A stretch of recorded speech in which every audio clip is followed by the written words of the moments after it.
안녕하세요. 오늘도 사연살롱을 찾아주셔서 감사합니다. 대전에 살고 있는 30대 주부예요. 재주는 곰이 부리고 돈은 왕서방이 챙긴다는 속담 다들 아시죠? 얼마 전까지만 해도 저는 왕서방보다 자기 밥도 못 찾아 먹는 곰이 더 잘못이라고 생각해 왔어요. 그건 착한 게 아니라 멍청한 거라고 말이죠. 근데 그 말이 부메랑이 되어 저에게 돌아올 줄은 몰랐네요. 지금의 남편을 만나기 전까지 저는 독신주의자였어요. 뜻하는 바가 있어서 그랬던 건 아니고 제 형편이 좀 그래서 일찌감치 결혼을 포기했던 거예요. 어차피 못할 것 같으니 안 하는 것처럼 보이려는 얕은 꾀였죠. 결혼 전까지 전 엄마와 단 둘이 살았어요. 중학교 2학년 때 아빠가 돌아가시고 그때부터 엄마와 저는 쭉 단 둘이 살았어요. 하늘 아래 가족이라곤 우리 둘뿐이었어요. 엄마, 아빠 모두 부모님이 안 계신 탓에 그 흔한 사돈의 팔촌 같은 먼 친척도 하나 없이 말이에요. 명절에도 찾아오는 손님 하나 없었고 찾아갈 친척집도 없었어요. 사실 저희 친정 부모님은 보육원 출신이세요. 두 분은 어린 시절 같은 보육원에서 만나 함께 자란 사이로 고등학교를 졸업하고부터 서로 의지하며 살아오셨죠. 엄마는 아빠의 유일한 가족이었고 아빠는 엄마의 유일한 가족이었어요. 그러다가 제가 세상에 태어났고 그렇게 온전한 가정을 이루게 되자 두 분은 세상 부러울 것 없이 행복해 하셨대요.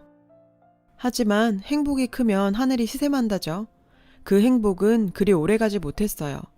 아빠가 퇴근길에 뺑소니 차량에 치여 세상을 떠나셨거든요. 단란했던 우리 가족은 하루아침에 산산조각이 나고 말았어요. 젊은 나이에 청성 과부가 된 엄마는 남편 잃은 슬픔에 취할 겨를도 없이 어린 딸을 데리고 살기 위해서 밤낮 없이 일을 해야 했어요.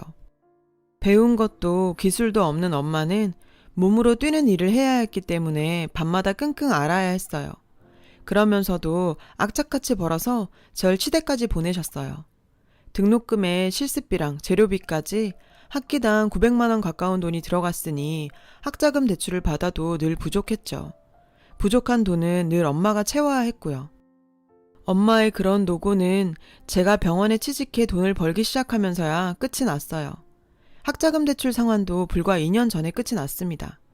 상황이 이렇다 보니 그동안 모아놓은 돈도 없고 더군다나 나 혼자 행복 찾자고 엄마 혼자 두고 어떻게 결혼을 하겠어요. 엄마는 딸 신세 지기 싫다며 끝까지 일을 한다고 하셨지만 젊은 시절 삶이 고됐던 탓에 몸이 아주 건강하진 않으시거든요. 저마저 떠나면 엄마는 또다시 세상에 혼자 버려지는 꼴인데요. 그래서 전 결혼을 포기하고 엄마와 함께 살기로 마음먹었죠. 그러던 어느 날이었어요. 원장님이 뜬금없이 맞선을 보라더군요. 제 사정을 잘 알고 계신 터라 아무 자리나 주선하진 않으실 거란 건 잘 알고 있었지만 그래도 제 상황에 결혼은 좀... 남주기 아까운 자리라 그래. 내 대학 동기 병원 사무장인데 학벌도 괜찮고 사람도 참 괜찮아. 게다가 연봉도 어지간한 의사들보다 세. 집이며 차 있을 건 다 있으니까 혼수 걱정할 필요도 없고 그쪽에서 몸만 들어오래. 다 준비됐다고. 세상에 이런 혼처가 또 어딨어? 게다가 차남이라서 자기가 원한다면 장모도 모시고 살겠다더라고. 어때? 괜찮지? 원장님 말씀대로 괜찮은 혼처였어요. 특히 저한테는 더더욱. 그래서 의심이 갔어요. 요즘 세상에 집에 차에 살림살이에 다 있으니 몸만 오라는 남자가 있을까요? 자기가 뭔가 부족하면 몰라도 직장 탄탄하고 연봉도 의사인 저보다 높은데 뭔가 큰 오점이 있거나 꿍꿍이가 있거나 둘 중 하나겠죠. 마음에 내키진 않았지만 원장님 닭달에 하는 수 없이 전 맞선 장소로 향했어요. 그런데 하나 맞지? 땡땡초등학교 6학년 3반 오하나. 나 모르겠어? 민철이야, 유민철. 너랑 3년 동안 같은 반이었는데 기억 안 나니? 이름을 들었을 땐 잘 모르겠더니 얼굴을 보니 어렴풋이 기억이 나더군요. 워낙 조용한 아이여서 존재감은 없었지만 착하고 반듯한 아이였죠. 원장님께는 내가 부탁드렸어. 너랑 선자리 마련해달라고. 사실 나 오래전부터 너 좋아했거든. 남편은 수줍게 웃으며 말했어요. 수수한 그 모습을 보니 어린 시절 모습이 보이더군요. 그제서야 떠올랐어요.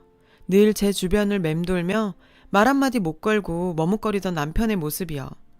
방과 후 친구들과 구름사다리를 타다가 떨어져서 발목을 접질렸을 때 어디선가 나타나 절 업고 양호실로 달려갔던 것도 남편이었죠. 그래서 말인데 괜찮다면 결혼을 전제로 나랑 만나보지 않을래? 너도 나도 나이도 있고, 아니 그렇다고 나이 때문에 만나자는 건 아니고. 얼굴이 벌겋게 된 남편은 수줍어서 고개도 못 들고 안절부절했어요. 그 모습이 어린 시절 그대로였죠. 전 그런 남편이 싫지 않았어요. 그날 이후 우린 몇 번의 만남을 가졌어요. 결혼을 하려고 마음먹었던 건 아니고 아무래도 동창이다 보니 마음 터놓고 얘기할 수도 있고 공유하는 기억도 많아서 만나면 즐겁고 편했거든요. 그렇게 우린 서서히 가까워졌고 2년쯤 지나 결혼 얘기가 오갔죠. 제 처지를 잘 아는 남편은 장모를 모시고 살겠다며 직접 자기 부모님들 설득에 나섰어요. 완강히 반대를 하시던 시어머니는 남편 몰래 집으로 저를 부르셨어요. 그리곤 혼자 몸으로 시집을 오든지 아니면 헤어지라시더군요. 의사면 뭐해? 월급쟁이 동네 치과의사에 가진 것도 쥐뿔도 없는데 난 그런 의사 며느린 트럭으로 준대도 싫다 얘. 기껏 애써서 자식 새끼 키워놨더니 뭐? 장모랑 살아? 어디서 언감생심 귀한 남의 아들 날로 먹으려고 들어? 길 닦아놨더니 뭐가 먼저 지나간다고 아주 그 짝이야. 암튼 난 이 결혼 반대다. 한치도 물러서지 않을 것 같은 시어머니 탓에 울기도 많이 울었어요. 하지만 저로서도 내 엄마가 걸린 문제니 쉽게 물러설 순 없었죠. 하는 수 없이 전 남편한테 헤어지자고 말했어요. 남편도 저도 부모한테 못할 짓이니까요. 이러다간 서로 간의 상처는 더 커질 테고 그렇게 성사된다고 한들 행복할 수 있겠어요? 그러니 지금이라도 그만두는 편이 낫겠다고 말이에요. 그렇게 이별을 하고 일주일쯤 지났을까? 시어머니한테 전화가 왔더군요. 저희 집 근처에 오셨다고 나오라네요. 결혼도 관두기로 한 마당에 더 이상 꿀릴 것도 없었죠. 그래서 나갔어요. 내가 졌다. 내 새끼가 너 아니면 안 된다고 차라리 굶어 죽겠다는데 내가 무슨 수로 버티겠니? 누군 팔자 좋아서 딸년 낳고도 사위 부리고 사는데 누군 아들을 둘이나 낳고도 며느리 수발 하나 못 받고 살고 아우 지질이 복도 없는 년. 시어머니는 카페에서 2시간 넘게 신세한탄을 하시다 돌아가셨어요. 그렇게 우리는 힘겹게 결혼에 골인했고 결국 친정엄마를 모시고 살게 됐어요. 비록 저한테 험한 소리 하시며 결혼을 반대하시긴 했지만 결과적으로 모든 걸 다 양보하신 것도 시어머니잖아요. 그래서 어머님 기 좀 살려드리려고 친구분들 모임 있을 때 따라 나가서 식사 대접도 해드리고 목걸이며 반지도 사서 끼워드리고 했어요. 그뿐인가요? 어머님 아버님 임플란트도 다 해드렸고요. 그랬더니 어머님도 노력하는 제가 예뻐 보이셨던지 절 대하시는 게 전보다 많이 부드러워지셨어요. 엄마는 시부모님께 미안해 하시면서도 한편으론 사위한테 무척 고마워하셨죠. 그래서 딸인 저보다도 오히려 사위를 더 챙기셨고요. 철철이 보약이며 남편이 먹고 싶다고 하면 뭐든 마다 않고 다 만들어주셨죠. 남편 역시 그런 장모님한테 고마워할 줄 아는 사람이었고요. 하루하루가 고맙고 행복한 시간이었어요. 저는 마음속으로 늘 결혼 잘했다 생각하며 살았죠. 한동안은요. 저희보다 앞서 결혼한 시누이가 출산을 한 지 얼마 안 된 어느 날이었어요. 딸이 출산을 했는데도 시어머니는 미리 잡혀있던 일정이라시며 기어이 개원들과 해외여행을 떠나시더라고요. 남편과 저는 공항까지 시어머니 마중을 다녀온 참이었어요. 근데 현관에 커다란 여행 가방이 나와있지 뭐예요? 친구분들이랑 여행을 간다고? 한 달이나? 엄마 친구 누구? 글쎄 뜬금없이 엄마가 여행을 가신다잖아요. 그것도 한 달씩이나. 아니 엄마들끼리 짠 거야? 아침엔 시어머니가 여행을 떠나더니 낮에는 엄마가 여행 간다고? 도대체 무슨 일이래? 얼마 전에 혼자 된 친구가 있어서 한동안 같이 있어주려고 그래. 남편 보내고 자식도 없이 사는데 상심이 얼마나 크겠니? 그러니 내 걱정 말고 넌 유서방이나 잘 챙겨. 요즘 계절 타는지 얼굴이 거칠해졌더라. 엄마는 기어이 가방을 싸매고 집을 나섰어요. 남편이 태워다 드리겠다는데도 한사코 사양을 하셨죠. 그날 이후 전 엄마 휴대폰으로 종종 전화를 했지만 그때마다 뭐가 그렇게 바쁘신지 수학이 넘어 상황이 분주하게 들렸어요. 그렇게 한 달여의 시간이 지나고 엄마가 돌아왔죠. 그런데 엄마, 얼굴이 그게 뭐야? 왜 이렇게 살이 빠졌어? 피부는 또 이게 뭐야? 아주 거북이 등껍질이 됐잖아. 엄마, 도대체 친구분 댁에서 어떻게 지냈길래 이렇게 엉망이 됐어? 말해봐. 그 친구가 누구야? 어? 한 달 만에 나타난 엄마는 처참한 몰골이었어요. 피죽도 못 얻어먹은 사람처럼 살거죽이 축 늘어져선 피부도 거칠어지고 한 10년은 더 늙어 보였죠. 속상한 마음에 전 엄마한테 잔소리를 퍼부었죠. 그리곤 그 친구 전화번호 대라며 고래고래 소리까지 쳤어요. 하지만 엄마는 입을 꾹 다문 채 아무 말도 하지 않았어요. 그때 의심했어야 했는데. 좋아, 엄마 맘대로 해. 근데 나 이렇게는 가만히 못 있어. 그러니까 아무 말 말고 나 따라와. 전 그 길로 엄마를 모시고 한의원에 갔어요. 맥을 짚어보니 기력이 많이 쇠해졌고 수면 부족에 영양 상태 부족이라고 하더군요. 그 말에 화가 치밀어 올랐지만 꼭 참았어요. 그리곤 엄마 드실 보약을 지어왔어요. 일단 엄마 몸부터 추스르는 게 급선무니까요. 회사에서 돌아온 남편 역시 엄마를 보곤 깜짝 놀라더군요. 그런 남편을 보자 엄마는 괜찮다는 말만 되뇌시곤 방으로 들어가셨고요. 그리고 그날 밤 잠결에 깨어보니 주방 쪽에서 남편 목소리가 들리더라고요. 식탁에 앉아 누군가 통화를 하고 있었죠. 여보, 안 자고 뭐해? 남편은 절 보자 귀신 본 사람처럼 놀라더군요. 그리곤 전화를 끊었어요. 전 그 모습을 보자 의심스러웠어요. 그래서 물었죠. 누구랑 통화해? 남편이 아무것도 아니라면서 자리에서 일어나길래 남편 휴대폰을 빼서 보니 신우이랑 통화했더라고요. 아가씨랑 통화했으면 그렇다고 말하면 될걸. 그렇게 그날의 상황은 일단락이 됐고 예전의 일상으로 돌아가게 됐어요. 그리고 신우이 아이의 100일을 며칠 앞둔 날이었어요. 출근을 하려는데 전화벨이 울리더군요. 서방님, 웬일이세요? 아침 일찍 전화를 다 주시고. 신우이 남편이 전화를 했더라고요. 지난번엔 사돈어른 덕분에 정말 감사했습니다. 장모님께서 집사람 산후조리 해주신다고 해서 저흰 철석같이 믿고 있었는데 나몰라라고 여행 떠나실 줄 누가 알았겠어요. 그나저나 집사람 산후조리 도와주시느라 사돈어른 힘드셨을 텐데 몸은 좀 어떠세요? 네? 맙소사. 그러니까 저희 엄마가 여행을 갔던 게 아니라 신우이 산후조리를 돌봐주러 갔던 거였어요. 그것도 시어머니 대신에. 근데 더 웃긴 건 뭔지 아세요? 사실 집사람이나 저나 산후조리원에 들어가는 게 더 낫죠. 거기서야 체계적으로 봐주니까요. 근데 굳이 장모님께서 본인이 봐주신다고 하셔서 참. 돈 때문인 거 누가 모르나요? 장모님 돈 욕심 많은 거야 하루 이틀 아닌데 저희요 산후조리원 시세 알아보고 그만큼 장모님께 돈 드렸어요. 거기서 얼마 정도 떼어드실 거란 생각은 했지만 사돈어른께 한 푼도 안 드리고 전부 꿀꺽 하실 줄은 몰랐죠. 당연히 사돈어른께 드려야 할 돈인데 모르면 모를까 어제 집사람한테 사돈어른 병나셨단 얘기 듣고 마음에 걸려서 아침부터 전화했습니다. 죄송합니다. 기가 막혀. 이 미친 시어머니가 딸네 집에서 받은 수고비까지 챙겨선 그 돈으로 해외여행을 갔다 왔더라고요. 우리 엄만 사위한테 얹혀 사는 죄로 사돈 딸 산후조리까지 맡아줬는데 말이에요. 억장이 무너지는 것 같았어요. 아무리 멈추려 해도 눈물이 멈추지 않았어요. 당장 달려가서 시어머니 머리채라도 잡아 뜯고 싶었죠. 하나뿐인 엄마가 나 모르게 이런 수모를 겪고 살았다니.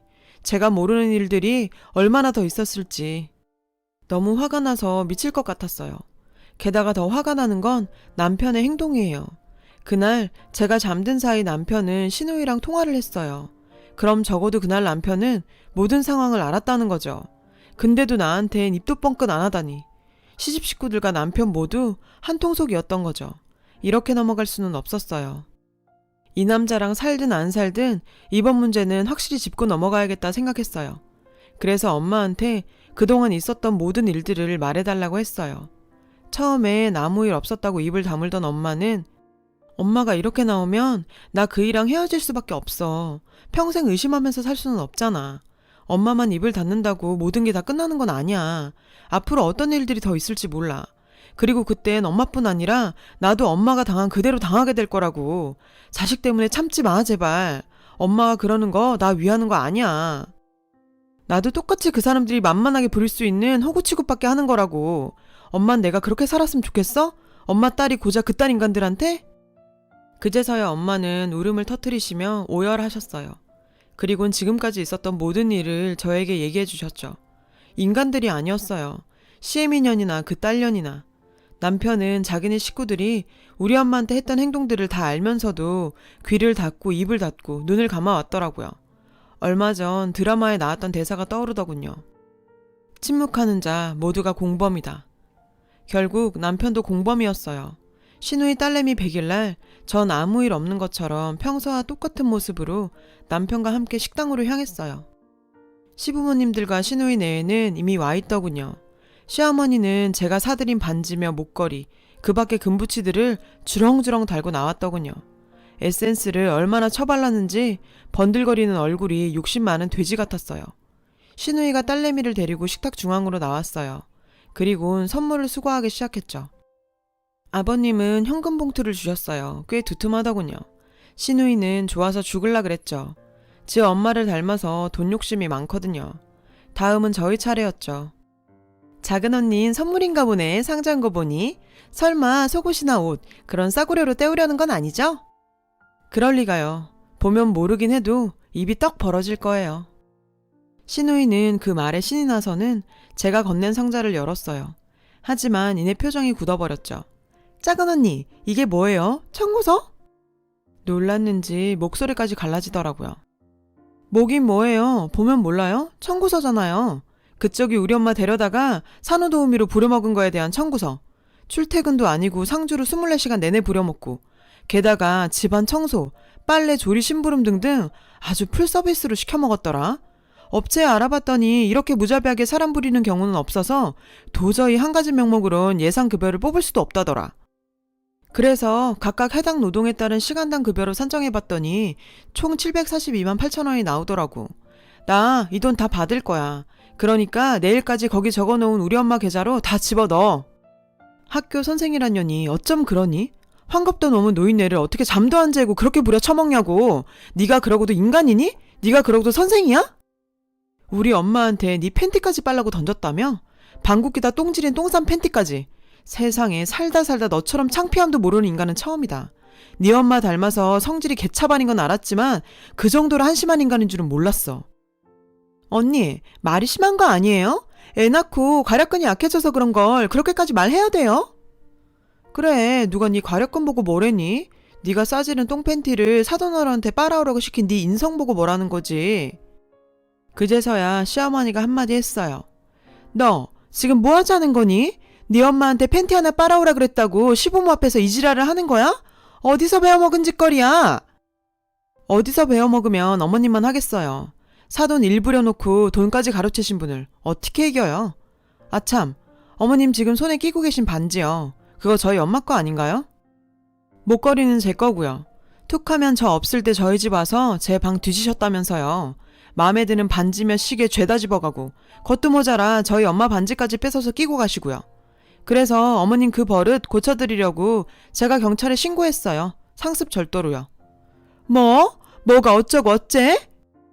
됐고 경찰서 가서 형사들 앞에서 자세하게 얘기하세요. 전 더 듣고 싶지도 않으니까요. 남편은 자신의 가족들이 벌인 추잡한 짓거리 앞에서 고개를 떨구더군요. 자기야, 이 쓰레기들 중에서 제일 나쁜 게 누군 줄 알아? 바로 너야. 이런 사람들인 거 알았잖아. 당신이랑 결혼까지 생각했던 여자들 파혼하면서 그 이유 말해줬을 거 아냐. 나 이전에 3명한테서 파혼당했으니까. 근데 날 이런 시궁창에 끌어들여? 게다가 우리 엄마가 널 얼마나 아꼈는데. 우리 엄마가 네 여동생 집에서 어떻게 지내는지 알면서 모른 척을 하냐? 너 네 동생 집에 가서 우리 엄마 있는 거 직접 봤다며. 그래놓고도 내 앞에선 입도 뻥긋 안 했잖아. 말해봐 이 새끼야. 여보, 그건 내가 미안해. 그치만 중간에서 내가 어쩌겠어. 그래봤자 서로 불편해질 뿐이지. 뭐? 넌 네 앞에서 사람이 죽어가도 너 불편할까봐 모른 척할 놈이구나? 어디서 개소리야 개소리는. 아주버님 내외도 네 가족들 때문에 영 끊고 사는 거 아냐? 아무리 외국에 산다지만 동생 결혼식에도 안 오셨길래 이상하다 했는데 내가 니들 행동이 하도 수상해서 알아봤어. 서울에 계시더라. 아주버님이 너한테 전해달래. 인간답게 살고 싶으면 그 집에서 하루빨리 나오라고. 근데 내 생각은 달라. 네가 있을 곳은 딱 이 집구석이야. 네 옆에서 무슨 일이 벌어지든 눈 감고 귀 닫고 입 닫는 넌 이 사람들이랑 하나도 다를 바 없는 인간이거든. 침대 위에 이혼서를 놔뒀어. 난 더 이상 너 같은 인간하고 못 살겠으니까 그만 끝내자. 그럼 조만간 법정에서들 봐요. 전 한때 가족이라고 믿었던 인간들을 뒤로 하고 밖으로 나왔어요. 그리고는 엄마와 함께 준비해둔 오피스텔로 이사를 했죠. 처음부터 다시 시작을 하려고요. 모처럼 엄마와 나란히 누워 자면서 이런 생각을 했어요. 남편을 통해 얻었던 구차하지만 안락한 삶은 역시 저와는 안 어울렸다고요. 그리고 한 가지 확실히 깨달았죠. 세상엔 공짜 없고 이유 없는 호의는 없다는 걸. 제 의지를 가지고 제 인생 다시 열심히 살아야겠어요. 쓰다 보니 길어졌네요. 제 얘기 들어주셔서 고맙습니다. 여러분, 사연 댓글에 응원과 현명한 조언 부탁드려요. 좋아요와 구독은 저에게 큰 힘이 됩니다. 오늘도 좋은 일 가득하세요.